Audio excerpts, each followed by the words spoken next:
This CLearn tutorial focuses on the content components of iNACOL standards for quality online courses.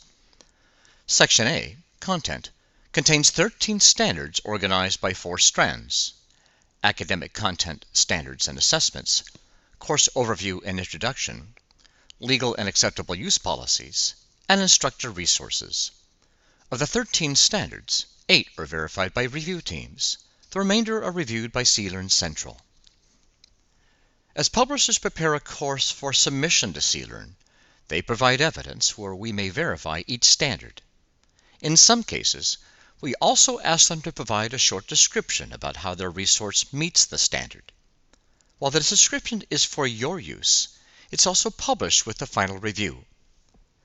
With Standard A1, we only ask the publisher for the URL or location where we could verify the standard.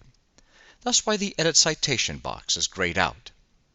However, some standards are so general or holistic that CLearn reviewers should be able to verify it from their experiences during the Content Standards review. Such is the case with Standard A2. We've not asked for any data, so the description and URL location are empty. Standard A1, Goals and Objectives. While this criteria contains only 2 sentences, we highlight the most important part of each standard and consideration, so you don't feel you have to find every detail contained within them. The key part of the criteria is that the goals and objectives state what the students will know or be able to do. The consideration tells us that we should be able to find the course goals and objectives and that they're fairly obvious. Within the learning management system, course goals and objectives are present, explicitly stated, and can be easily found by students. The student's level of mastery is measured against each goal and objective.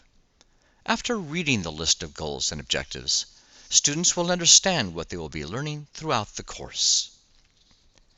Publishers provide a URL or location where we can find the course's goals and objectives. In this first example, the publisher is providing a URL so you can go directly to the evidence. In other cases, publishers will describe where the evidence may be found. In some cases, though, they'll provide information that may be descriptive, but doesn't provide evidence. Such is the case here. Learn to spot which evidence will lead you to a source, and which is filler. The standard is not met if you can't find the goals and objectives. One possible partially met comment is, goals and objectives are present, but are not easily located.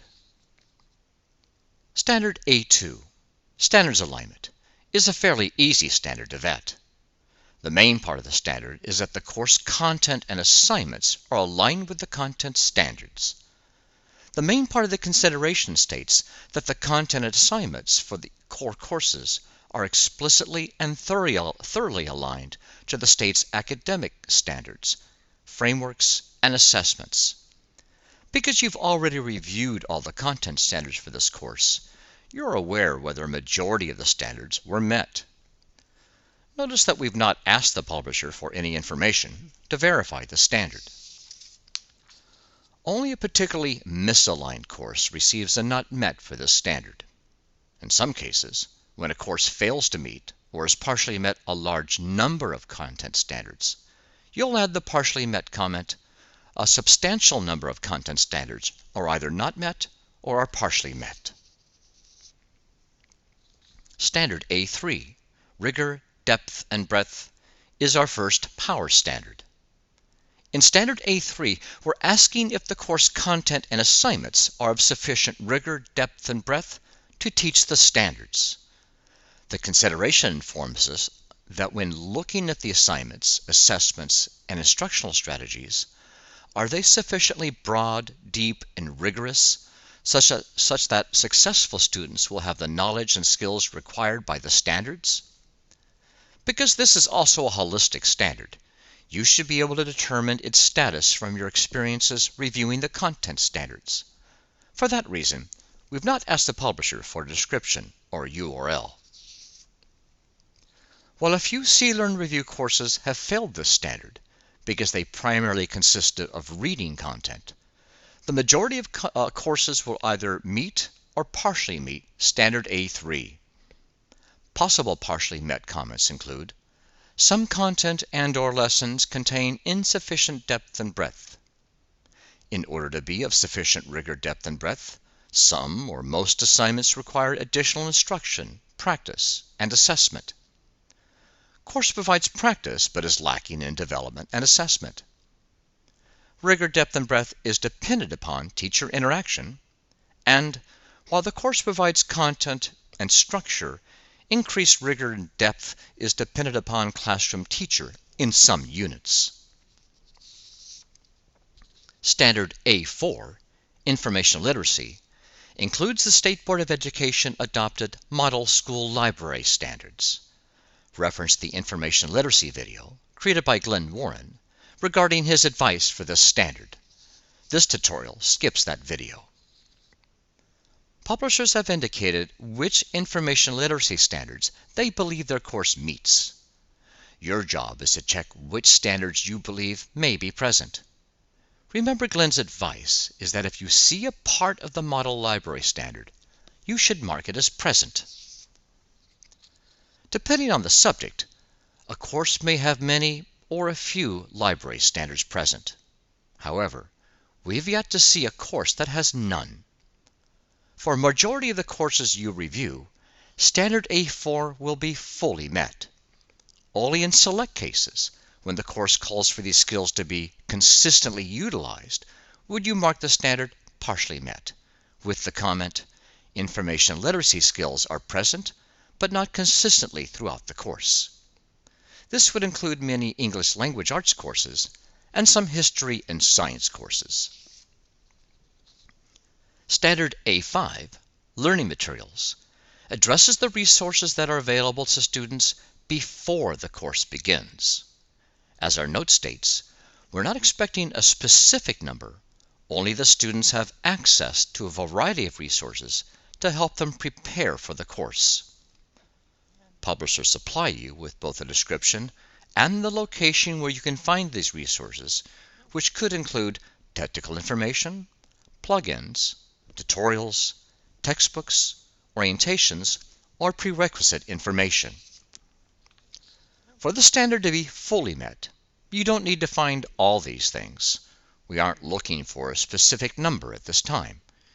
However, if very little is available, you'll include a partially met statement such as, some learning resources are available before the course begins. The next strand, Course Overview and Introduction, contains 3 standards. Only Standard A7 is vetted by site reviewers, though. Standard A7, Course Requirements, addresses whether the course requirements are clearly stated and are consistent with course goals. The consideration asks that you determine if there's a time frame for participating, an approximate time for each activity, and expectations for communications. Because the course requirements should be among the other materials you've already reviewed, particularly the syllabus, the pre-course learning materials, and the course goals and objectives, we have not asked the publisher to provide a location or description. The course goals are usually found at the beginning of the course. Sometimes they're also embedded at the beginning of each unit or lesson. The 2 most common partially met comments are, most of the course requirements are consistent with course goals, or course requirements are consistent but are not clearly stated. The next strand, Legal and Acceptable Use Policies, contains 3 standards, one of which is reviewed by reviewers.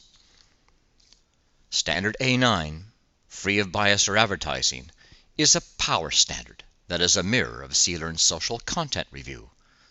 Prior to reviewing the course standards, you indicated whether there were any social content problems with the course. This power standard essentially states that the course is free of bias or advertising. The consideration, customized for California reviews, references that the course is compliant with the State Board adopted standards for evaluating instructional materials for social content. Notice that the publishers are not asked for a description or location to verify this standard. Instead, you'll reference your work with social content to mark the standard as met or partially met. In some cases, you'll want to reference your comments in the social content review. However, the most common comments deal with outside web pages students access during the course. We treat differently those web pages that are supplemental to the course and those that are a required part of the lesson.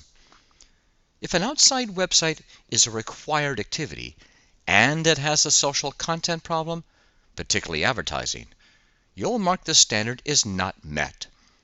However, most outside links are supplemental to the lesson.